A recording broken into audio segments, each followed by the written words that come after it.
All right. We didn't even get to the note on verse 18. Let's read verse 18 again. Or I'm sorry, verse 5 of chapter 18. Let's read it again. It's actually a question about the different Bible versions, which may or may not have anything to do with what we were talking about. Here's the verse, verse 5. And when Silas and Timotheus were come from Macedonia, Paul was pressed in the Spirit, and testified to the Jews that Jesus was Christ. See, I didn't notice that the first time. He was pressed in the Spirit. The Spirit pushes you to say something, and when they opposed themselves and blasphemed, he shook his raiment and said unto them, Your blood be upon your own heads. I am clean from henceforth. I will go unto the Gentiles. See, I think he got pissed there. The Spirit told him to press the matter. He did it. And then he was pissed and he said, To hell with you, damn it. I'm out of here. Sorry. Sorry for my profanity. But anyway, we talked about that last time. Here's the note on verse 5. Sinaiticus and Vaticanus have substituted the word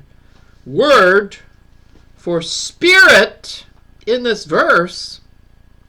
The idea, as presented by modern perversions of the scriptures, like the NASV, is that when Timothy and Silas showed up, Paul suddenly began to give complete devotions to the Word. Devotion to the Word. There was never a time in his ministry when Paul wasn't completely devoted to the Word. Right. Let's underline that sentence. The pressure was on Paul's spirit to do more than just reason with the Jews. Right, pressed in the Spirit.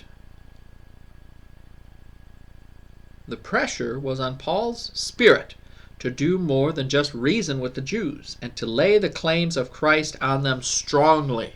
Yeah, that's what he does. The pressure comes from his buddies Timothy and Silas showing up with an offering from the Macedonians, 1 Thessalonians 3:6, Philippians 4:15. I guess I don't understand.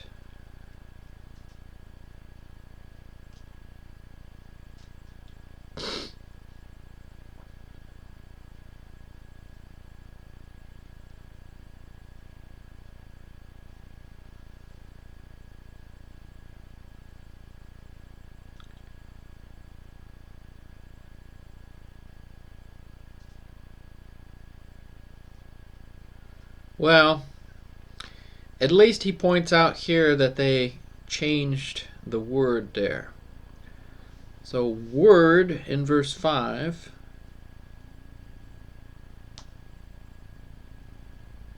or spirit. Word for spirit in this verse. Okay. Pressed in the word. Yeah, that's garbage. I don't like it. So whatever they did to change it, obviously you should read it in the King James. He knows the word. Yeah. Pressed in the Spirit because of the Macedonians. An offering from the Macedonians. I don't understand. Let's move on. I'll let you... What do you think it means? Ultimately, stick with the King James. But I don't know. What is an offering from the Macedonians? Who cares? They're a bunch of stinking Spartans. Who cares? Sorry. Verse 18 is where we're moving to. And Paul after this tarried there yet a good while, and then took his leave of the brethren, and sailed thence into Syria, and with him Priscilla and Aquila, having shorn his head in Cenchrea, for he had a vow. This is Paul's attempt to be as a Jew. 1 Corinthians 9:20, to win the Jews.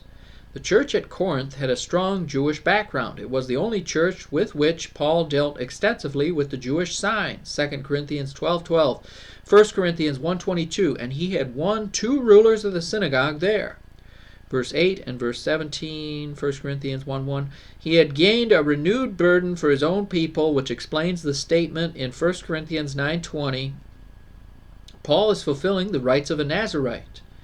Numbers 6:18 through 21, for defiling his consecration by hanging out with Gentiles. Acts 21:23 through 26. He does this so he can have a good testimony with the Jews, so he can win them. Paul after this tarried there yet a good while, and then took his leave of the brethren, and sailed thence into Syria, and with him Priscilla and Aquila, having shorn his head in Cenchrea, for he had a vow. See, isn't that amazing? Verse 6, just a little bit ago, he says, your blood be upon your own heads, I am clean, from henceforth I will go into the Gentiles. And then in verse 18, he's already speaking to the Jews again.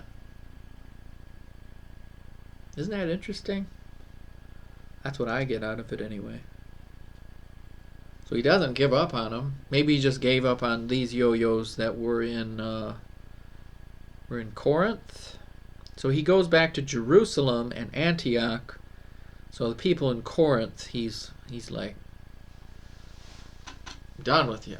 But doesn't mean he's done. He still tries again in Jerusalem and Antioch. But that's why he shaves his head, is so that he'll have a better chance of winning the Jewish people. So, last note on chapter 18, on verse 21. But bade them farewell, saying, I must by all means keep this feast that cometh in Jerusalem, but I will return again unto you, if God will. And he sailed from Ephesus. Here's the note. Paul went to Jerusalem 4 times after his conversion. The first was in Acts 9:26, Galatians 1:18. The second was at the Council of Jerusalem, Acts 15:2, Galatians 2:1. The third was here, and the last time is recorded in Acts 21:17. Paul says that one of those times he was in the temple, Acts 22:17. That time was probably here in this verse. For when the Nazirite shaved his head, he had to present himself at the tabernacle of the congregation, Numbers 6:13, the temple in Paul's day.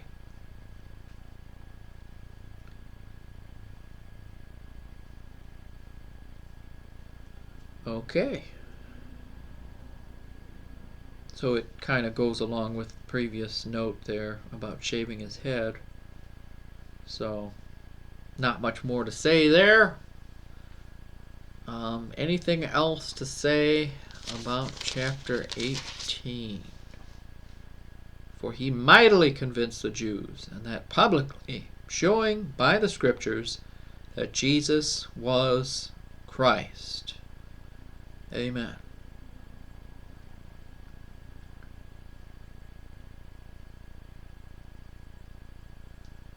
I think I'm done.